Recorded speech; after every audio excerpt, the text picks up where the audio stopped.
From the Ticats Audio Network, this is Tiger Cats Game Day with Courtney Stephen and Simoni Lawrence. Welcome to Tiger Cats Game Day on the Ticats Audio Network. It is Friday morning. It is game day. It is a new day. And the Hamilton Tiger Cats are in search of a much-needed third win in Winnipeg, going up against the Blue Bombers, who put a whooping on that BC team last week. So they're going to be rolling, and the Ticats are looking for a spark. And Simoni, it's early. I know it's early, but you got on is that a Snuggie? What is that? What you got going on, man? Is that a hotel robe? Courtney, I got my onesie on the Friday Tiger Cat Game Day because I got to apologize to my homegirl, Marilyn. You know, Marilyn's been a season seat holder for 70 years, 70-year Ticat fan. She's 88 years old, and she had a question for me. You know, she says, Simoni, like, you know, two of our players left the game, and I just thought we would see the boys with more intensity. And, you know, she was absolutely correct. So I got this Snuggie on because, like, I'm like, if people are allowed to go to work and sleep at the job, I can go to work and sleep at the job. Marilyn, you're absolutely correct, and I apologize. I thought we was going to come out with that intensity last week, man. It's ridiculous. The Hamilton Ticats got the Winnipeg Blue Bombers, and they got to show some kind of heart. They got, you know, I was looking at the book, you know, the cell that beats that makes the heart flow and puts the energy into your heart. Tell me what you're talking about. We needed to pump something, some toughness in there, Courtney. Oh, you talking about the defibrillator? Yeah, because at the end that was a sleepy game, yo. And we have to come back and show a different type of intensity against Winnipeg. Like, I don't even care what the score is against Winnipeg. I just need to see a different kind of intensity. I've never seen something like that ever happen on Tim Hortons football field since the inauguration season in 2014. You know what I mean? That nothing like that has ever happened. Nobody has ever came in on the field and just beat us up. You know what I'm saying? And, like, in Hamilton, let me tell y'all something cool about Hamilton. Like, some people might think it's whatever, but this is something cool about Hamilton. When you play football in Hamilton, yo, you can have a 9-9 season and still have a good year as long as there's games that I left, right? And they was like, yo, y'all beat the crap out of that team, but the score just didn't fit out. But y'all, it was so fun to watch y'all just beat them up. And it's just like, that's what we do out here in Hamilton. You come to Hamilton, you know you're going to get beat up, you know.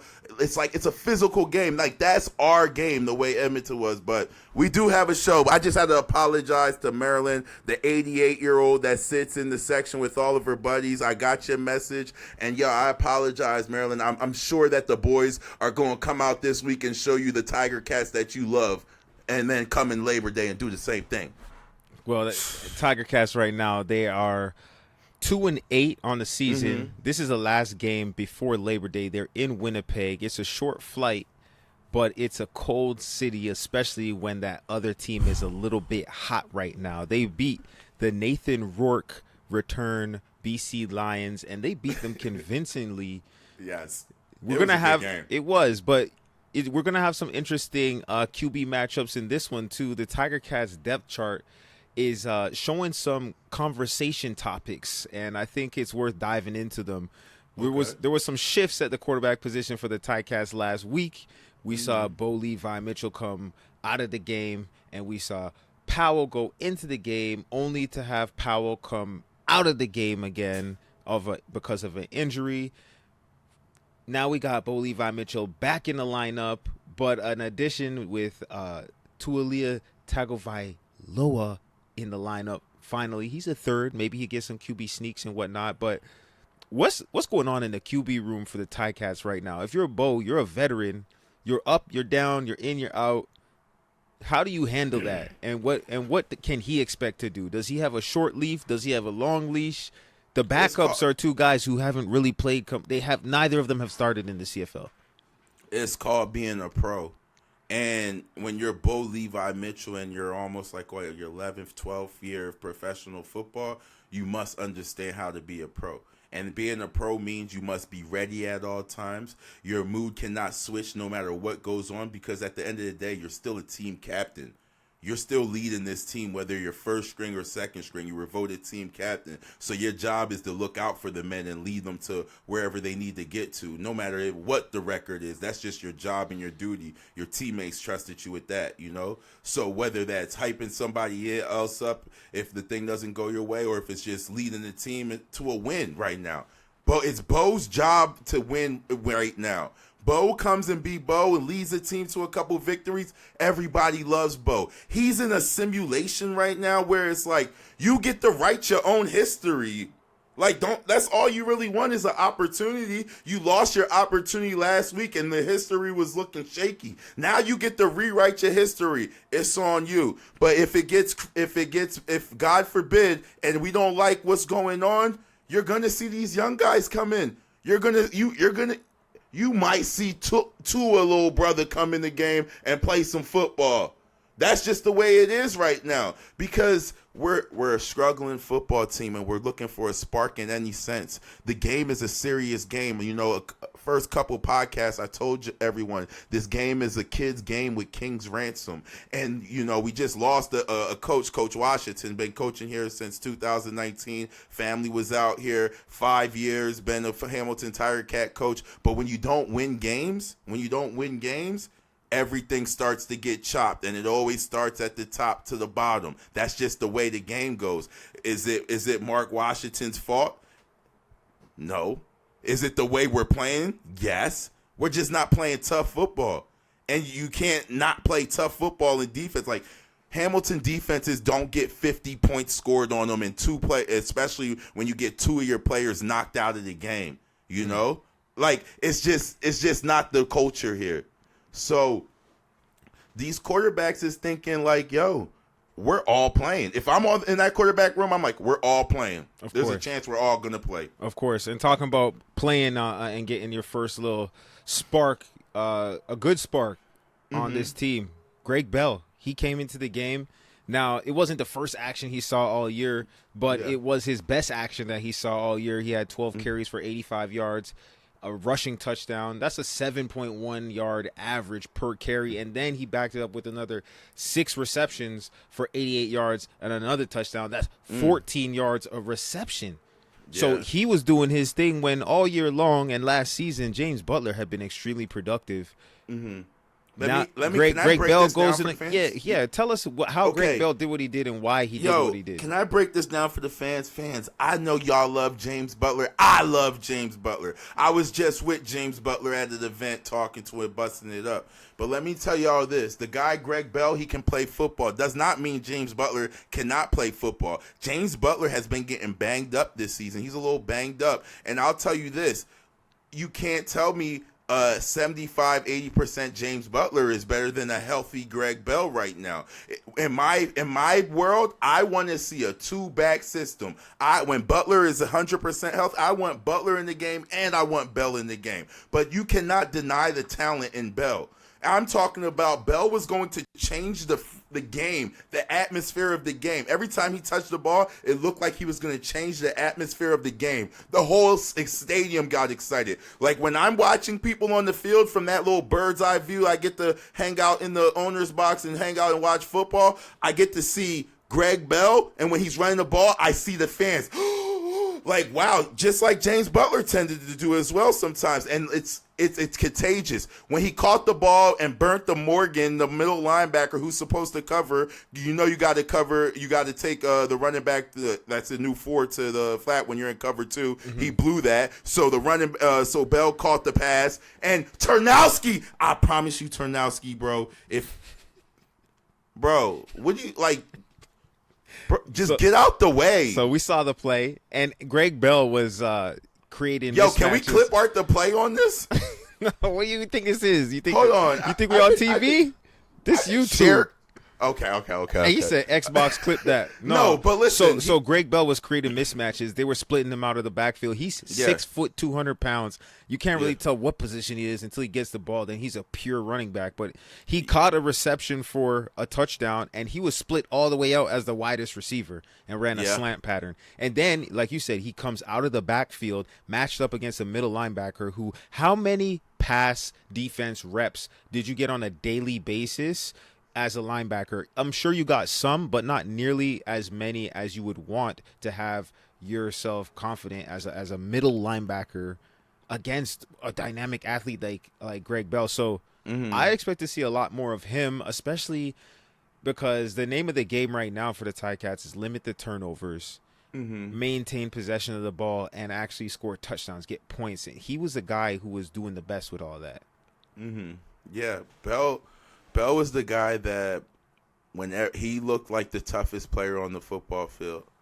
When everything was going wrong, he was giving it his all. We was getting our butt smacked around, and he was giving us a little bit of integrity, because it was embarrassing in the watching the game last week. The only thing was fun to watch was Bell. That was the funnest thing to watch was Bell last week. And, we're looking for a spark this week against Winnipeg, and it's not going to be easy. Look, another thing that happens when you play football, now we got Bordner and Barrow. They're both playing left tackle and right tackle. We had two guys that we thought were perennial all-stars. They were supposed to be perennial all-stars. And the fact is, these two rookies came in here and they beat them out the job. And now they're playing professional football as rookies, blocking for the Hamilton Ticats their first year. And, they have a lot of pressure and weight on them, but they're still going to get the helps from veteran Revenberg, Woodmansky, Beard. Like I said, they're going to mature those tackles tremendously. And, can you say his name for me? Number 81, baby. Go ahead, Courtney. Come on, help me out, Courtney. Luther Hakanavanu. Exactly. He's down this week. He got hit pretty hard last week. He ain't make it to this week. We got Brandon O'Leary Orange, and Brandon O'Leary Orange, a Canadian receiver who in the first game of the year in Calgary really showed that, oh, wait, hold on. Everybody's talking about Tim White. Everybody's talking about Shamar Bridges. He said, what about me? What about O'Leary Orange? And so it's great to see him back in the lineup because he's a big body in the slot.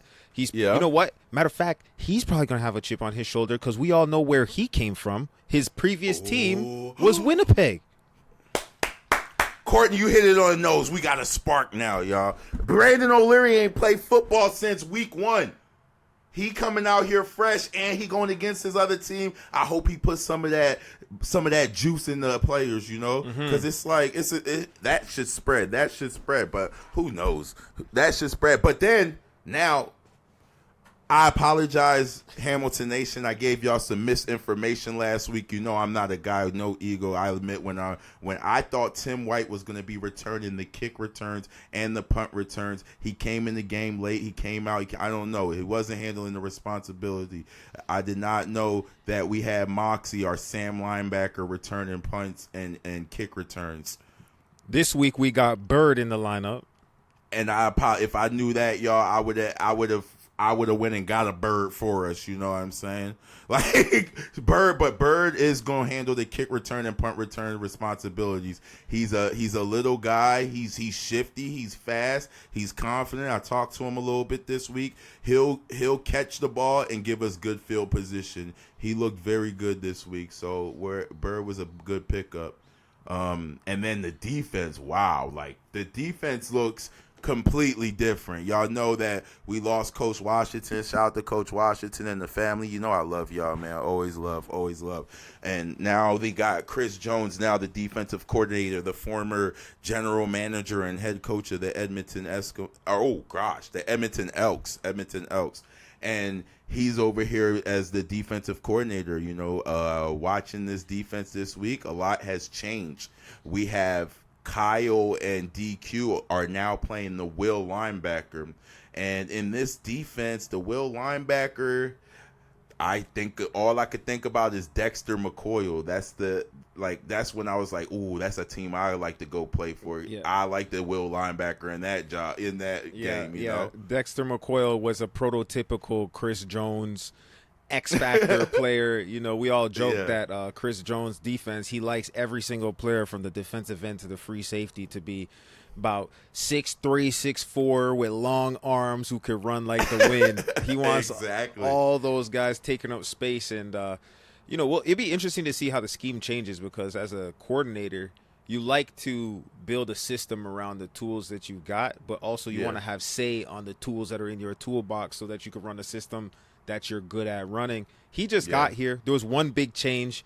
You know, we saw my man Kenneth George Jr., he had a pick six a couple weeks ago, and now, he's no longer with the Ticats, and all of a sudden you got Sunderland getting his call up. He hasn't seen action since last year, so he'll be on that field corner, and things change quickly in pro football. You can have the game of your life, and then a couple of days later, it's they got somebody else in your spot. So Chris Jones is definitely going to try and put his mark on this defense, but more than anything, I think what he's really going to try and do is stop the other team from scoring points and force turnovers. Really, you can't even be mad at the defense. Like you can, but the opposing quarterback had less than 250 yards and they put up 50 points. I told you the quarterback was going to have under 250 yards, Courtney. And listen, who cares if the quarterback has under 250 yards listen, y'all, when I was in high school, sometimes I would get in the game and play running back, sometimes just for fun, and I was pretty nasty at it. You give me the ball 11 times, I'm going to get you over 110 yards, and that's what we gave to the other team last week in penalties. We need to be more disciplined. We had 11 penalties for over 100 yards. Who cares if we gave a quarterback 250 yards in passing, another 110? Oh, there goes your 400 yards. You know what I'm saying? We have to be way more disciplined. 11 penalties. Listen to this, guys. Let me tell y'all this. This is 11 penalties, over 100 yards. 3 fumbles.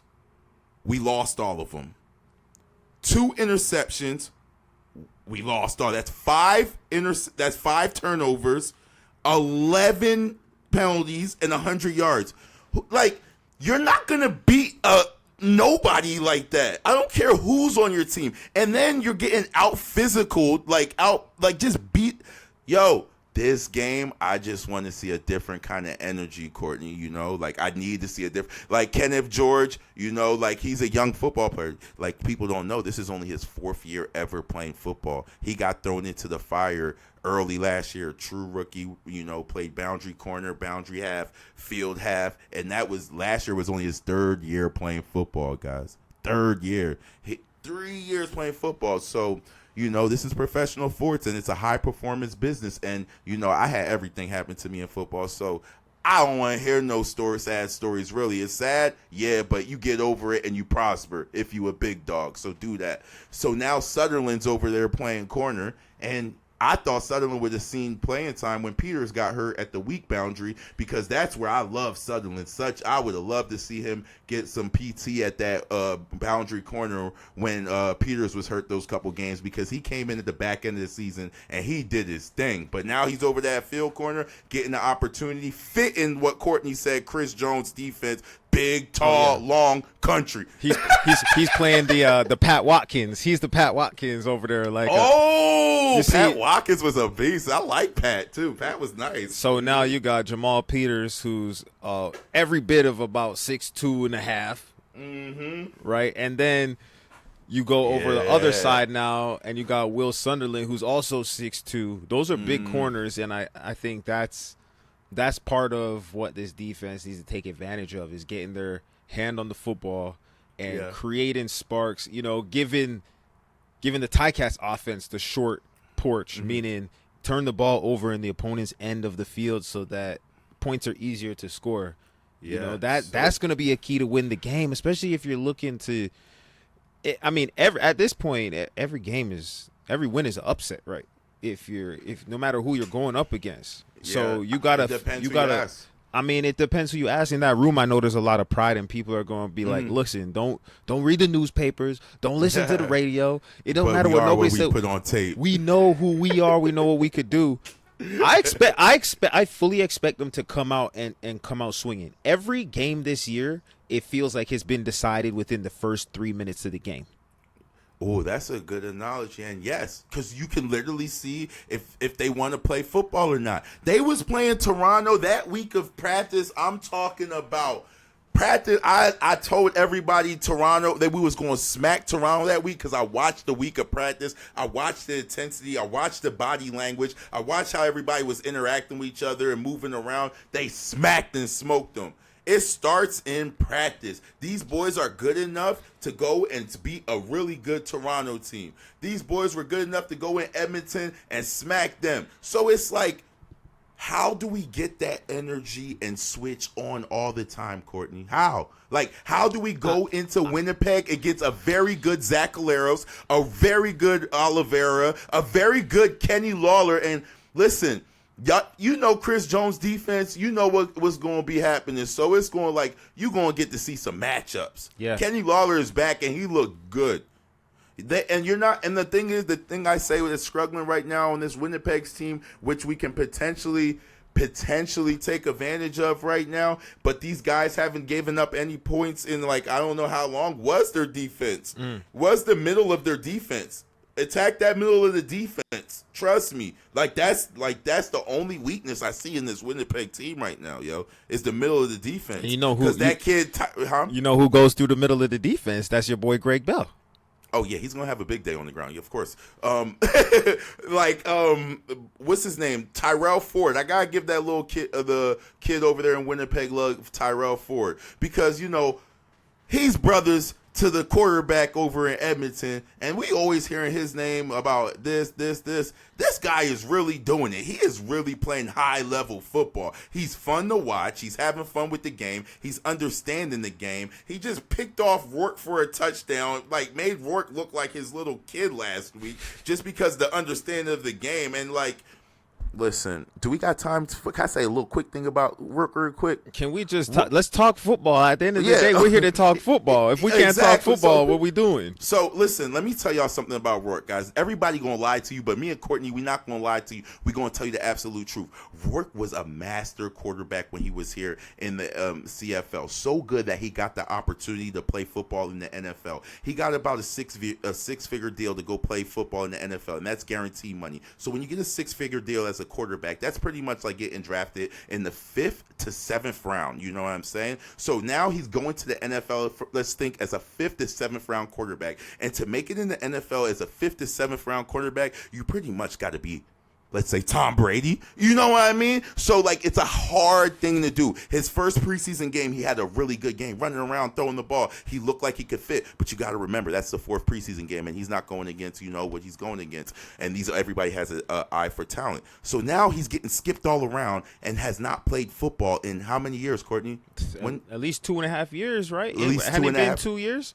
Yeah, maybe 1.5, 2 years. 2 years. He has not played a full game of football. He's just been running around carrying clipboards, practicing hard. And now you expect this kid the media put way too much attention on him, like he would come in here and just embarrass players. Like, these on 3 guys days don't practice. get played. On 3 days practice, like, these guys don't get paid. You know how insulting that is to all the media that was saying that he would come in and, like, give the kids some time to grow and be a professional football player. Because in no world is a kid coming off the streets in 3 days practice and performing professional football. You know, that's embarrassing to all of the other players. But let's get back to these Hamilton Ticats. I was going to say, you tie that back to the game. That how you think Winnipeg felt about that? They was probably insulted. They showed you how he felt about them. He had no touchdowns. He didn't score. I don't even know how many first downs the kid had. I think he was like 8 of 25, 2 interceptions.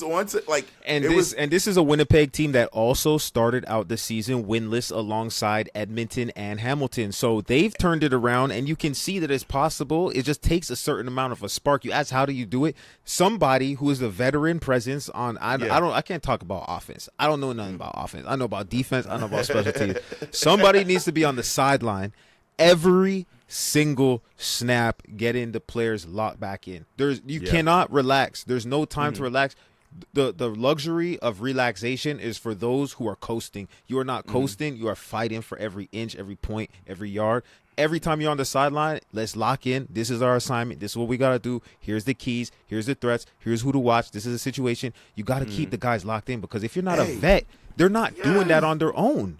Hey, and it's a fact, and better than keep them locked. And Courtney, the reason that I did the body bag in the middle of the field, people don't know what that is. You got to tell people what that is. They don't know what that is. All right, so before every single game, and you might just got to say it in a way that you can say it on a podcast, because you can't say it like how you said it in real life. So in every game, I would point out a handful of players. I would even tell players, "Yo, tell me the players that you want me to names that I want to say." And usually it was key players. So if we're going into Winnipeg, it would probably be Zach Caleros, Kenny Lawler, Willie Jefferson. I'll throw Tyrell Ford in there because I respect his game this season. And we got to make sure we know that they are key players. And don't let them do nothing to embarrass you. And you better do everything to embarrass them on the football field. Because in every football team should have at least 5 clutch playmakers that can do anything for their team, and they can spark their team and give them some ignition and gas. And you have to be aware of those players at all time,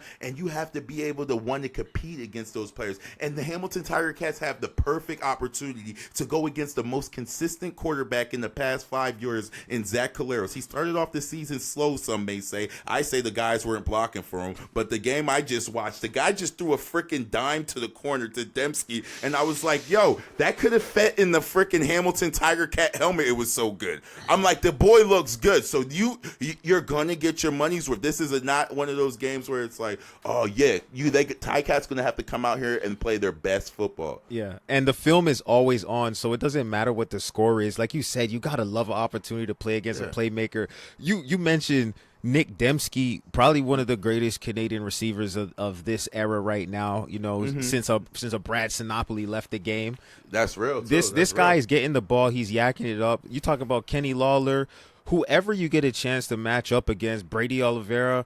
These guys, you want to make plays against them because you make plays against playmakers that makes you a playmaker. And that's how you get paid. Thank you, Courtney. In the CFL. At the end of the day, that's what it's about, right? This is a career. Yeah. This isn't for fun, man. It's not for fun. Yo, I just told y'all, Coach Washington, his son's, shout out to my boy Jeremiah. His son's got full ride to college. His daughter's in college, and he don't got a job right now. Kids game with King's Ransom, you know what I'm saying? This is a serious thing. You got to take this game serious. You might think you just out here playing football, but care about something, yo. Take some pride in this, yo. Understand you got a lot of weight on your shoulders. A lot of people depending on you to be great, to play a kid's game. Just be great at what you used to do, yo. And man, I cannot wait for this game because I need to see what kind of energy we got. I can't wait. This is a must-watch game, y'all. Must-watch game. And then you coming to Hamilton for Labor Day? Hold on. Pump the brakes. Don't step on that content, man. We got a couple more days to wait. Yeah, you right. We're going to be fired up for Labor Day. But look, Sim, you ain't got to wait no longer because it's game day. It's Friday, August 23rd. And at 8:30 p.m. Eastern time, the Ticats are kicking it off against the Winnipeg Blue Bombers at Princess Auto Stadium. I still have a hard time calling it that because it ain't never been Princess Auto before this season. But hey, for real? They got a brand new stadium. You know what they say, man. Follow the money. But if you follow the money is in Winnipeg tonight, and the Ticats are trying to go get it, searching for that third win. If you're not going to be there, you know where you can catch the game at ticats.ca/listen. And make sure that you find Simoni on Twitter and you tell him how you feel because you might get a shout out like our friends Marilyn. Shout out to Marilyn, my 88-year-old season seat holder, and I know you're going to keep them season seats and pass it to your grandkids because we love you. Don't think that we don't love you. You know your boy Sim would have never let that happen. They would have threw me out of the game. I love you, Marilyn. Don't ever trip. I love you. Of course. Thank you for watching the show. Hey, man, I'm trying to get some bread, though, Courtney. Hey, you can look around everywhere you look, man. It doesn't matter which way you flip it. The bread come first, baby. Hamilton, we love y'all. Make sure y'all check the game out. Let's go. Tiger Cats Game Day with Courtney Stephen and Simoni Lawrence. Like, follow, and be game day ready.